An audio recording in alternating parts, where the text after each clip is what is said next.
Qarang. What if I told you that sounding natural is not about saying more, but about reducing more? A lot of students think that they have to sound perfect, but that's not actually how native speakers talk. Zo'r talaffuzi. Bugungi videoda aynan mana shunaqa tarzda inglizcha gapirishni men sizga shaxsan o'zim o'rgataman. Ishoning, talaffuzni to'g'rilash siz o'ylagandan ancha osonroq. Shaxsan o'zim IELTS ga tayyorlanayotgan vaqtda speakingda juda qiynalardim. Ustozim hamisha urishardi. Sani speakinging monotonni, robotdek gapirasan, emotion yo'q, notabiiy deb.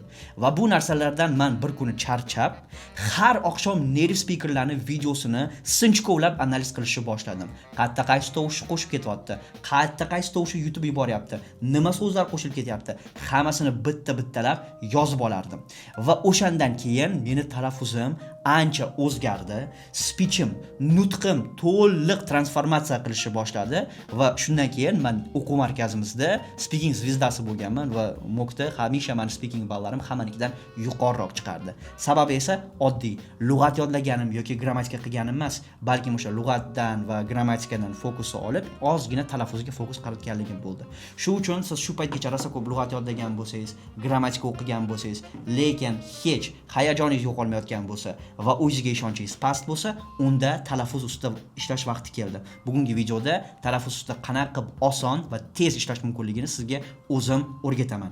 Ismim Ibragim Mansurov, IELTS 8.5, Speaking 2.8 sohibiman va aynan mana shu YouTube kanalda IELTS ga va ingliz tiliga doir bo'lgan eng foydali materiallarni bo'lishib boraman. Hoziroq obuna bo'ling. 2026-yilgacha, mana shu yil davomida 20 ta eng zo'r videolar chiqishni maqsad qilib qo'yganmiz. Birortasini o'tkazib yubormaslik uchun kolokольчик tugmasini ham bosib qo'ying. Videoga like bosish ham esingizdan chiqmasin.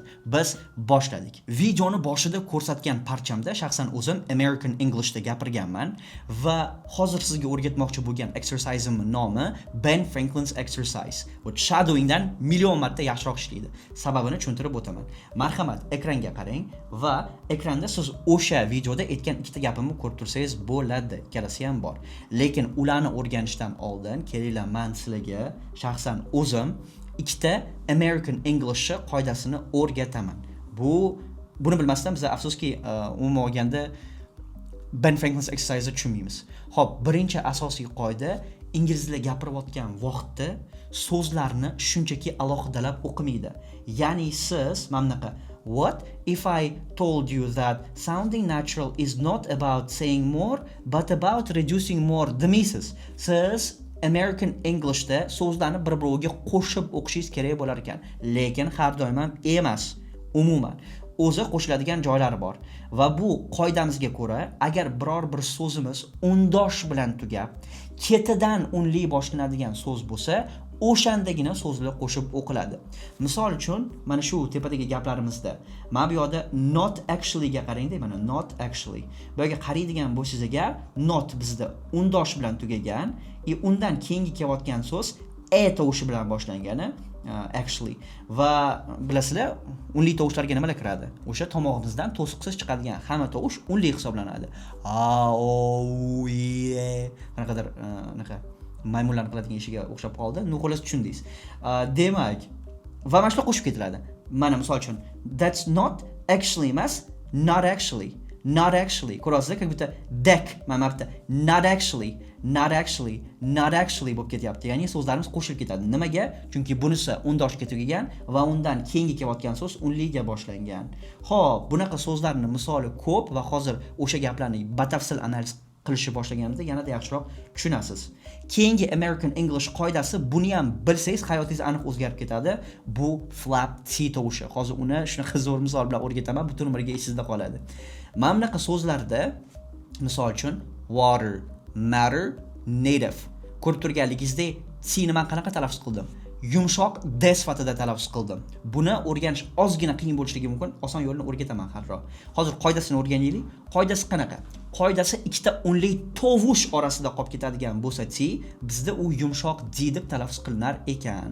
Nima degani ikkita unli tovush? Mana misol uchun water. Bu qanaqa tovushlar orasida? Mana bu yerda O tovushimiz bor, bundan keyin E tovushi bor. Xo'p, mana shu uchun ham bizda bu yumshoq D ga aylanadi. Mana bunaqa D ga. Xo'p, va qanaqa talaffuz qilinadi yumshoq d o'zi. Mana yumshoqligini mana vergulcha bilan belgilab qo'yaylik. Bu bizda xuddi og'zingizda nimadir bordek talaffuz qilishingiz kerak bo'lar ekan. Xuddi как будто tasavvur qiling, siz 50 gramm tilni tagiga tashlab qo'ydingiz va nimadir talaffuz qilishga harakat qilyapsiz. Misol uchun o'zbekcha qanaqadir so'zlar olamiz, d harfi bo'lgan va uni yumshoqroq talaffuz qilishga harakat qilamiz. Ketdik. Birinchisi davron, davron, davron. Ko'ryapsiz-a? Yoki mana misol uchun daughter, daughter, daughter, daughter. Mana shunaqa aytib ko'ring o'zbekcha so'zlar. Ana endi inglizcha water, water, water, water. Ko'ryapsiz-a? Ya'ni sizni bu tovushda tilingiz mana tanglayga to'liq yopishmasligi kerak. Og'zingizni tepasiga to'liq yopishmasligi kerak. Unda qattiq d bo'lib qoladi. Davron, mana bu qattiq d. Tilim to'liq tanglayga yopishdi. Menga u narsa kerak emas. Menga tilimni uchi tanglayga tegib tushish kerak. Davron, davron yoki mana daughter, daughter, water, water, water, water. Ko'ryapsiz-a? Aynan mana shunaqa bo'lishligi kerak bo'lar ekan. Mashq qiling o'zbekcha so'zlarda, o'zbekcha desi bor bo'lgan so'zlarda va keyin inglizchada ham o'xshaydi. Native, native, native. Ya'ni bu bizda native emas.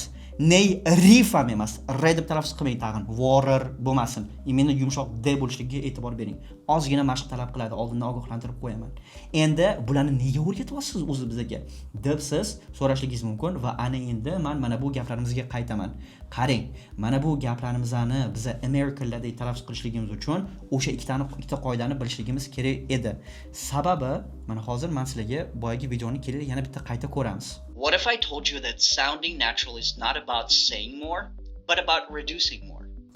Kelinglar birinchi gapni aynan mana shu yoqda sinchkovlab analiz qilamiz. Qayerda nimalar qo'shilib ketdi, nimalar o'zgaryapti, hammasini bittalab ko'rib chiqar ekanmiz. Misol uchun mana bu yoqda eng birinchi nima bo'lyapti bu yoqda? Qoidalardan bilishligingiz kerak buni, boyagi qoidadan. Mana bu so'zimiz bizda undoshiga tugagan va undan keyingi so'z bizda unliga boshlangan. Bu degani bular bizda qo'shilib ketadi degani. To'liq. Yana bitta qoida ishga tushadi shu yerning o'zida. Qo'shilib ketsa, t nimani orasida qolib ketadi bizda? Ikkita unlining orasida. Shuning uchun mana bu t'imiz bizda nima bo'lar ekan? Bu t'imiz bizda d ga o'zgarar ekan. Shunda nima bo'lyapti bizda? Waterify. Waterify bo'lyapti. Mana bu даже I ham qo'shilib ketyapti. Bu o'sha boyagi sababga ko'ra. Undoshga tugagan, unli bilan boshlanyapti. Shunda bizda what if I told you emas, balkim what if I told you? What if I told you? Mana bunaqa bizda so'z paydo bo'lar ekan, ko'rib turganligingizdek. Ko'rasiz, agar buni biz analiz qilmaganligimizda biz bilmasdik aynan shunaqa talaffuz qilinishini. Ayturing. What if I told you? Endi keyingisiga e'tibor bering. Nima bo'lyapti mana bu yoqda? Told you. Bu yerda mana bu bizda d tovushimiz u ga qo'shilganligi uchun nima bo'lib ketyapti? Bizda ju bo'lib ketyapti, to'g'rimi? Shunda mana bunaqa bo'lyapti. What if I told you? Told you. Demak, mana bunaqa bizda go'zal o'zgarishlar paydo bo'lyapti. What if I told you? What if I told you? What if I told you that sounding natural, mana bu qaranglar. Sounding, sounding. Ko'ryapsizlar? Cho'zilib ketyapti. Sounding. Okay, bo'ldi, bilib oldik. Demak, mana shu narsani biz o'zimizga belgilab ketishligimiz kerak bo'lar ekan. What if I told you that sounding natural, bu yerda endi tabiiyki mana bu natural emas, natural. Prosta mana bu t bilan u birga qo'shilsa nima bo'lib ketar ekan bizda? Chu tovushini berar ekan. Mana shu narsani biz o'zimizga yozib qo'yamiz. Demak, buni ustini uramizda. Mana shu yerda bizda che bor. Shuni o'zimizga belgilab olamiz. Natural is not about saying more. Is not about. Nimani says this? Mana bu yoqda not nimaga tugagan? T'ga tugagan va undan keyingisi ega boshlangan, unliga. Bu degani bular bizda qo'shib o'qiladi. What if I told you that sounding natural is not about saying more? Not about. Sezasizlar? Not about is not about. Demak, mana buni olamiz deb bu yoqga yozib qoldiramiz. Not about. What? Bu bizda a, bu bizda d. Not about. What if so? Bu ham demak bizda qo'shilib ketdi. Hop, saying more, but about. But about. Bu yerda nima bo'lyapti? Bu yerda ham bizda mana bu qo'shilib ketadi. To'liq qo'shilib ketar ekan. Xo'p, va mana bu t'imiz bizda nimaga aylanadi? Qo'shilib ketgan vaqtida bu t'imiz bizda, one second, bu t'imiz bizda yumshoq d ga aylanar ekan. But about. Bu d. But about reducing more. Bo'ldi. Demak, biz birinchi gapimizni to'liq tahlil qilib bo'ldik. Endi keyingisi biz faqatgina hozir tovushlarga e'tibor qaratdik-da, biz intonatsiyaga e'tibor qaratmadik. Ana endi ozgina intonatsiya ustida ishlashligimiz ham kerak bo'lar ekan. Qani, video yoqyaptimi? Unda albatta hoziroq like bosing. Bu juda ham muhim videoni ko'proq odam ko'rishi uchun. Shuningdek, men va jamoam layklarning sonini ko'rib ilhom olamiz va yana shunaqa kontent chiqarishda davom etamiz. Shuningdek, sizga bitta mega sovg'am bor. O'zimning pullik Speaking Pro kursim bor va o'sha kursning ichidan ham sizga 3 ta talaffuz darsi sovg'a qilmoqchiman. U sovg'ani olish uchun xuddi mana shu YouTube videoni описание qismiga o'ting. Telegram blogim havolasini topasiz o'sha yerdan. Eng tepadagi kommentda ham bor Telegram blogim havolasi. Blogga o'tdingiz keyin qadalgan xabarga borasiz. Qadalgan xabari eng pastida pronunciation darslari deb ko'k yozuv bor. O'sha ko'k yozuvga bossangiz, sovg'a sizniki. Videoni davom ettiramiz. Sovg'ani oling обязательно. Ya'ni boyagi videoni boshiga o'tkazingday va xuddi o'sha boladek intonatsiyada gapirishga harakat qiling. Ya'ni robotdek What if I told you that sounding natural is not about saying bunaqa emas, balki men qanaqa intonatsiyada o'qigan bo'lsam, oxirida qanaqa so'roq tovushi bor edi, esinglardami? What if I told you that sounding natural is not about saying more, but about reducing more?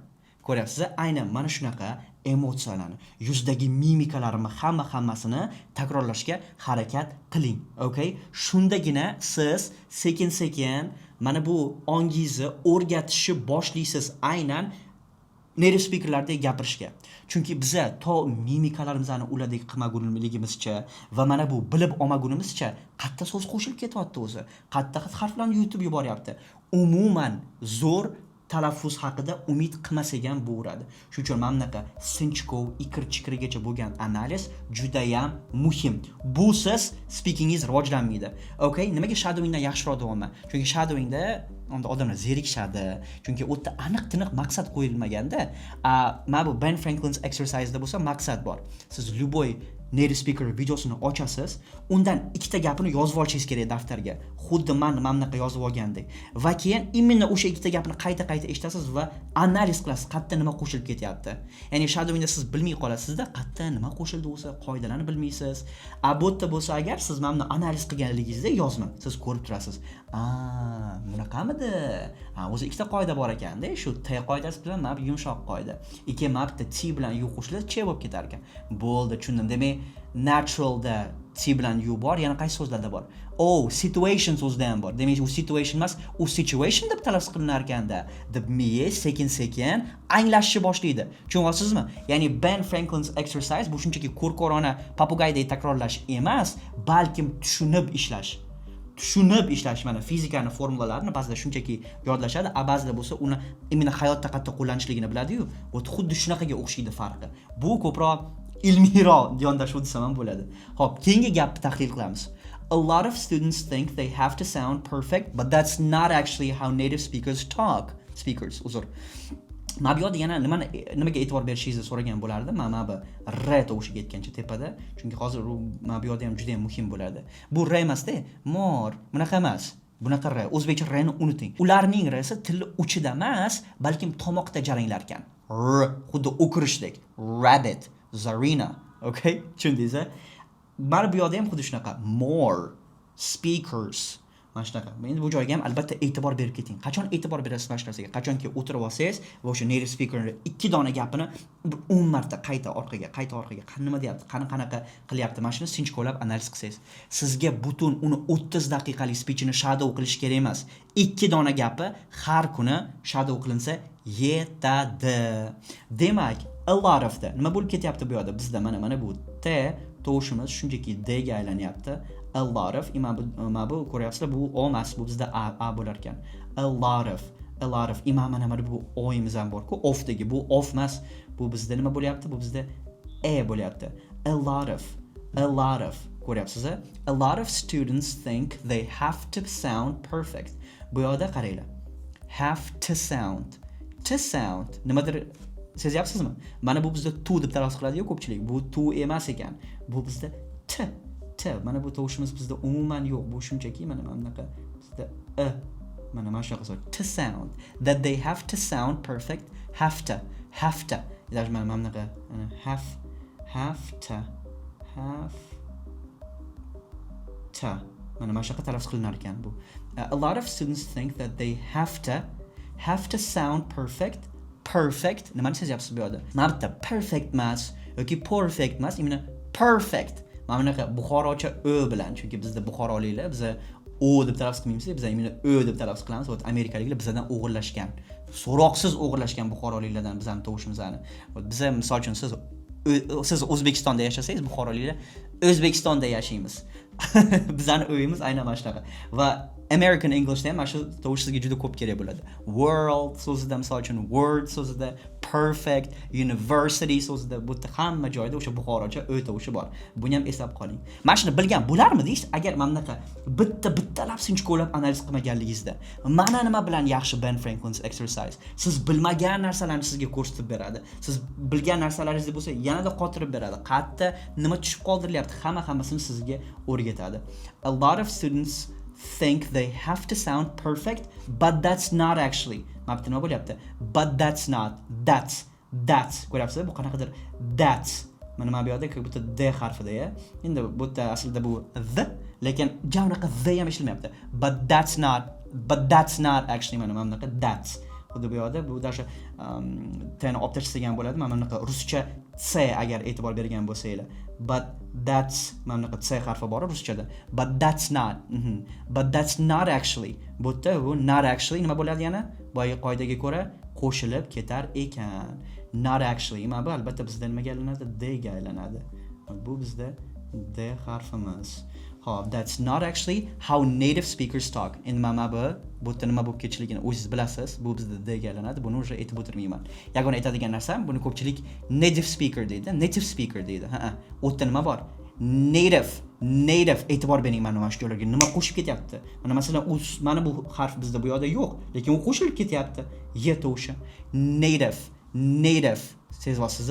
That's not how native speakers talk. That's not how native speakers talk. Talk da nima bo'lyapti? Xuddiki bu yerda bizda 3 ta oyimiz bordek, cho'zib aytyapti. Talk. Mana talk. Sezyapsiz? Mana shunaqa oson ekan bizda Ben Franklin's exercise. Bu uchun nima kerak sizga? Har kuni 10 daqiqa vaqt kerak bo'ladi xolos. Hozirroq borib Telegram kanalga bitta Telegram blog oching va uni imina talaffuz deb nomlang. Ishoning, atigi bir hafta mana shunaqa qilib kuniga 10 daqiqa ajratishingiz kerak bo'ladi ikkita gapni tahlil qilgani. 2 daqiqa golosda 10 marta o'qib berasiz. Mana shu ikkita gap borasizda 10 marta qayta o'qiysiz. Kechasi kelib yana 10 marta o'qishligingiz mumkin. Kun bo'yi aytib yuring kerak bo'lsa. Sekin sizning miyangiz aynan mana shunaqa intonatsiyaga moslashadi. Sekin ana u a tovushlarimiz yo'qoladi. Nimaga o'zi a tovushlarimiz bor? Birinchidan o'sha so'zlarni bir-biriga ulab keta olmasligimizdan, lekin mana bunaqa ulab ketishni o'rgansangiz, sizda o'sha tovushlar yo'qoladi. Va eng asosiysi mana bu native speakerlarni ko'p eshitishni boshlaysiz u emotsiya va xuddi ulardek mimika qilishni ham o'rganasiz. Mana shu narsa o'zi aslida tabiiylik. Xullas, albatta Ben Franklin's exercise saqlab qo'ying va uni mashq qiling. Ishoning, uni sizni speechingizga ko'rsatadigan effekti unreal bo'ladi. Siz bitta urinib ko'ring, menga hali ko'p rahmat aytasiz. Nima deb qo'ygan bo'lardim? Albatta Telegram blogimga obuna bo'ling. O'shda speakingda ishlatishingiz mumkin bo'lgan 200 ta frazalarni bitta go'zal prezentatsiyada siz uchun tayyorlab qo'ydim. Shuni description boxda ham bo'ladi Telegram kanalim linki, birinchi kommentda ham. Va albatta bu videoga like bosing, ko'proq odam uni ko'rishi uchun. Shuningdek, videoni do'stlaringizga share qilishni unutmang. Gonna see you soon in the next videos. Aeroportda ko'rishguncha.